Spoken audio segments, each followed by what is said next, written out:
హృదయపూర్వకంగా ఆహ్వానిస్తూ ఉన్నానండి. దేవుని పెట్ట ప్రతి ఒక్కరికి వందనాలు. పిల్లలకి చిన్నప్పటి నుంచి కూడా వాక్యము చదవటము, ప్రార్థన చేయటము నేర్పిస్తూ బిడ్డల్ని దేవునిలో పెంచుదామండి. అలానే మీ యొక్క ప్రేయర్ రిక్వెస్ట్ ఏదైతే ఉందో దాన్ని కామెంట్ రూపంలో తెలియచేయండి. దేవుడు ఈరోజు మన కొరకు సిద్ధపరిచిన ఆయన శ్రేష్టమైన వాగ్దానం చూద్దామండి. దానియేలు 9వ అధ్యాయము 22వ వచనము. అతడు నాతో మాట్లాడి ఆ సంగతి నాకు తెలియజేసి నేను దానియేలు, నీకు గ్రహింప శక్తినిచ్చుటకు నేను వచ్చి తిని. ఆమేన్.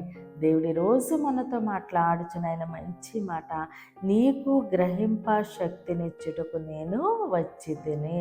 ఆమేన్. మనకి దేవుడు వాక్యంలోంచి మాట్లాడినా, లేదంటే ఏదైనా కళ వచ్చినా, ఏదైనా దర్శనం వచ్చినా, దేవుడు దైవజన్లోంచి మనతో మాట్లాడినా, కొంచెం మంది వ్యక్తులు మనతో మాట్లాడినా మనకి దాన్ని గ్రహించే శక్తి ఉండదండి, అర్థం కాదు మనకి. అయితే దేవుడు అంటున్నారు, నేను నీకు గ్రహింప శక్తినిచ్చుటకు వచ్చి తిని అంటున్నారు దేవుడు.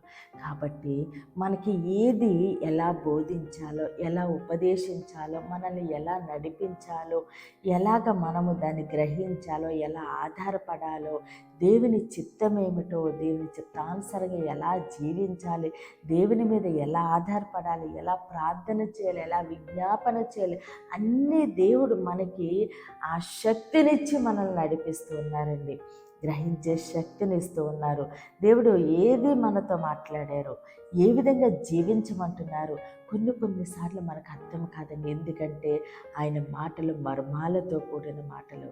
ఆయన రహస్యమైన సంగతులను, గూఢమైన సంగతులను మనతో దర్శనాల ద్వారా, కళల ద్వారా, వాక్యం నుంచి, ప్రవచనం నుంచి మాట్లాడుతూ ఉంటారు. అయితే మనకి గ్రహించే శక్తి ఉండదు. దేవుడు అంటున్నారు, నేను నీకు గ్రహించే శక్తిని ఇస్తూ ఉన్నానని. కాబట్టి దేవుడు మనకి గ్రహించే శక్తినిచ్చి ఆయన మనల్ని నడిపిస్తూ ఉండగా సమస్త ఘనత, మహిమ, ప్రభావాలు మనము దేవునికే చెల్లిద్దామండి. కొద్ది మాటలో దేవుడు మన వెనుకల్లో దీవించి ఆశీర్వదించునుగాక. ఆమేన్.